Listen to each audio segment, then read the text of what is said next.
Hey guys, how's it going? Welcome back to the channel. Today you are joining me in the Audi A7 and you might be wondering why it's so dark in here. Well, it's 11 PM, it's not a creep show here and I've got a flight to catch. I just thought as it's the Christmas holidays I might as well just get away from the UK and the politics that are going around here. So in this vid I'm going to be talking to you guys about the MPG on this car. I just watched an interesting video on electric vehicles which was on Carwow, and they kind of said how far the range is and all of that good stuff and how long you can do that journey. Now I fueled this car up about 5 days ago with the full tank of diesel and I travelled from Birmingham up north to visit some friends and family. So as we can see, I've done 163 miles on this full tank of fuel. The tank was full. I've now just got over half a tank of fuel left. When I did the trip up to north, I'd only used 1 bar, so I've used a little bit more now, obviously just doing like say cold start journeys around town. The 355-mile range should be enough to get me to London and then back up again. It's about 200-mile journey, and obviously that range, unlike electric cars, that range will increase as I do motorway speeds. So I'm just about to catch a flight from London Stansted, which is about 200 miles. So I'm going to drive down south, park the car up, catch my flight out, and then when I come back after a few days I'm going to see if I can do the return leg from London Stansted back up to where I am now, which will be another 200 miles. It's going to be quite an interesting video that's going to kind of show, you know, the range on this diesel. This is a 3-litre turbo diesel engine. It's a 50 TDI quattro automatic and all of that stuff as well. So, you know, it's the type of car that, you know, you should be able to get like about 600 miles out on a full tank. And I'm not going to drive this at 56 miles an hour like most people have done in the past. This is going to be a true life test as to how you drive these cars on the motorway. And the journey that I did up here, it wasn't really like a laid back journey. The car was crammed with like luggage, the passengers, and yeah, so it's going to be exactly the same as well. So it's going to be interesting. Enough rambling, let's get on with it.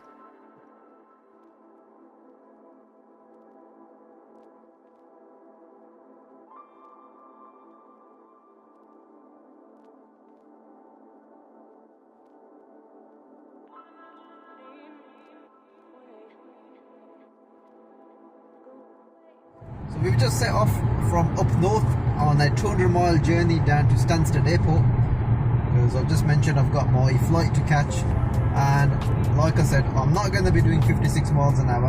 I'm going to stick to the speed limit of 70 and I'm going to see how this car performs. I've just joined the M1 motorway. It's going to be a long stretch down, and yeah, I'll just keep on giving you guys a bit of an update as the journey progresses, just to kind of see, you know, how we're getting on. One thing that I have noticed, these amazing lights, it really brightens up the road.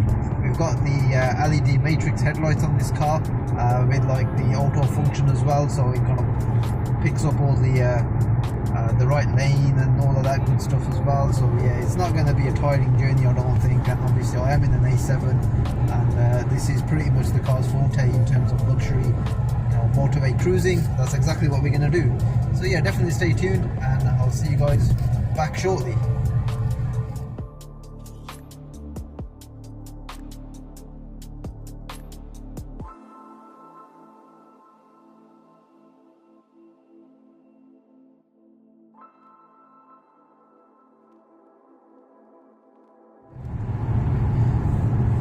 So just thought I'd give you a progress update. We've just done over 100 miles on this leg. I've been driving for just under 2 hours now, and I'm averaging about 45 mpg. The range is still 300 odd miles and I've still got over half a tank of fuel left, and I'm feeling okay. Not really feeling too tired or anything. And the other milestone is that the car has just ticked over 12,000 miles. It's now just past midnight as well, and like I say, I'm feeling okay, and the car is giving me reassurance that we got plenty of fuel to get us to Stansted, and hopefully enough to get us back on the return leg as well. So I think we're going to be okay, Jack.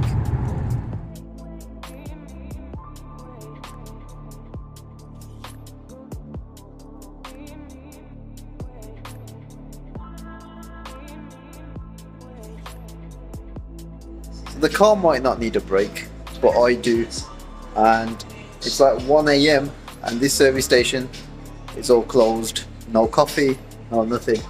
So I think I'm gonna go and try and find some Red Bull from somewhere. So I'm just about to start the journey now. We've got roughly, what does it say, about 71 miles to go to our destination, which is the car park place for this car. And just looking at this, average speed 59, 47 miles per gallon, 2 hours 15 minutes of driving, and I've got half a tank of fuel left. And we've done, on this full tank of fuel, we've done almost 300 miles, and I've got 300 mile range. And I must stress that the first 160 miles, I'd say probably about 120 of that was motorway, and then the rest of it was local cold starts. So I've got no doubt that we've got enough fuel in this car to do the return leg of the 200 miles. So we shall see where that takes us. So now I'm just gonna start up the car and start this leg.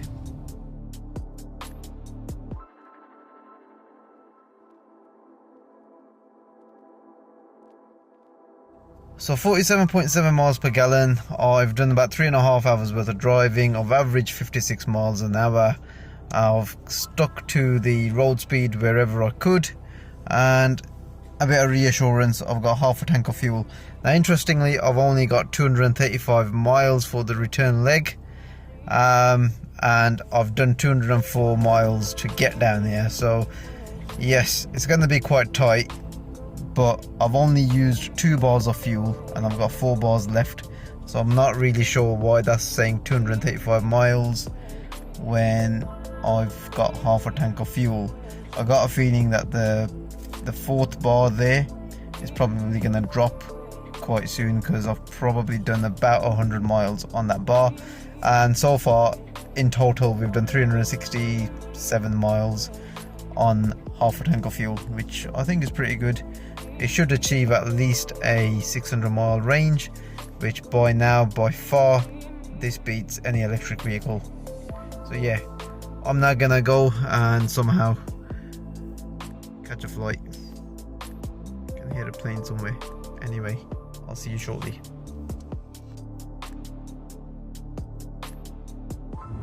So guys, I'm now back in the UK after a week. Picked the car up from the car park, great holiday and all of that. It's New Year's Eve. It's about, what time is it now? It's just gone past 6 o'clock. We picked the car up and I'm now heading back up north where we started this journey.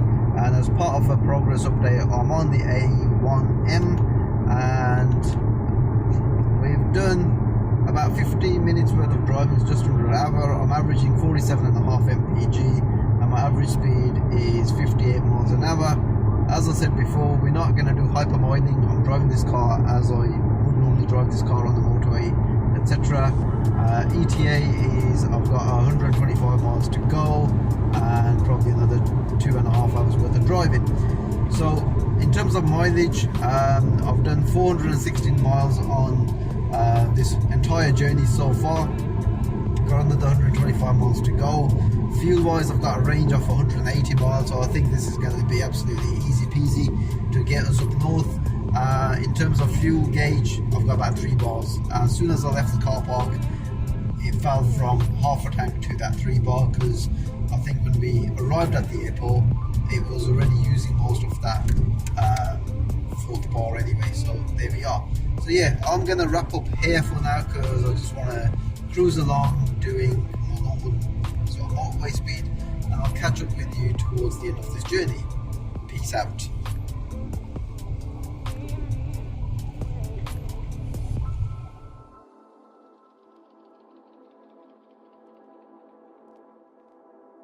So guys, I'm now back in the UK with the A7, and in this vid what I did set out to do was to see if I could do a 500-600 mile journey on 1 tank of fuel. The good news is I didn't have to fuel up. There is a little bit of diesel left in the car, and at the start of this vid I was going to try and compare how this journey would be in like an internal combustion engine car compared to an electric vehicle. Now most electric vehicles do about 300 miles, just over maybe. And in this video I just wanted to see if I could do a journey without having the inconvenience of stopping for about 40-50 minutes to charge up a car. This car has done entire journey on the motorway at motorway speeds, not at 56 miles an hour, not hypermiling or anything like that, which I think most people have done and achieved a lot of miles, which is I'm sure this car is capable of. but I'm going to go and show you how much miles this car has done on one tank of fuel. So the moment of truth, just unlock it there, just go and jump in. So before we go any further and give you like the information in terms of how much miles I got out of the car, I just want to say that the entire vid has been shot on my camera phone. I'm not sure what the quality is like, or the sound, or how much interference I'll be getting, so I do apologize for that. It's the only tool that I had with me at the time to do this vid. I had left my GoPro at home and like my DSLR as well, so yeah, I do apologize if this vid is a little bit shoddy in terms of its quality, but normal camera quality and all of that resolution will resume on the next vids. So the fuel light is on. I've got a range of 30 miles. I've averaged 49 mpg. Took me about 3 hours and 20 minutes to get here. Covered 176 miles, and my average speed is 53 miles an hour. The car didn't need a pit stop, but I did. Now the total miles that we've done, 544 miles on a full tank of fuel so far, with a range of about 30 miles to go. That'll get me to about 570. I was trying to achieve a range of about 600 to a tank, just fell short of that. The average speed on the return leg was 53 miles an hour. I was doing 70 miles an hour as much as I could, and obviously where you had roadworks, that speed would then have to drop down. I needed a brake, the car didn't, so that again has dropped the average speed down based on that. Now, I've said many times in this vid, I wasn't hypermiling. The aim of this vid was to drive the car like the way you would. I don't see the point of, like, say, sticking to 56 miles an hour to achieve like the most amount of miles, because that then just becomes like, well, why would you want to have this car for that reason? And now I know if I did that and I was at, like, say 50 to 56 or 60 miles an hour, whatever it might have been, I probably would have got closer to, like, say 650 miles, you know, on the tank. But you know, 544 with another 30 odd miles to go, I think I think the car could have done better, but that was just down to my driving style. This is a 3-litre engine. If this was a 2-litre, I'm sure I would have got a lot more out of a tank, but with about 550 odd miles to the tank that I've got so far, I kind of think that if this was an EV car, there was no way I would have been able to get that much range without making at least 2 pit stops. And both of my pit stops that I made, they were nowhere as long as, like, say 40 to 50 minutes anyway. So on that fact, you know, yes, I think I would always stick to an internal combustion engine for as long as I possibly can to get this amount of, like, say, economy, and I'll only go to electric if and when I'm forced to do so. So I'm now going to go and bring the car up with diesel and work out the average MPG this car has achieved over the tank of fuel that it's used. This car does have a relatively small tank. It has a 60-litre tank as opposed to some of its rivals that I believe have at least like an 80-litre tank. So the mileage that this car has achieved to you guys might seem quite low, but that is because it has like a smaller tank size, and it's all kind of relative in that. Now, I do hope that you guys have enjoyed this content and found this useful. I was inspired to do this kind of a vid after watching Carwow when they did all the electric vehicles and how far they could go. So, you know, thanks to Carwow for, you know, inspiring me for that. But yeah, if you have found this video informative and useful, then give it a like, share, subscribe, and hopefully, guys, I'll see you on the next vid. Take care. Bye.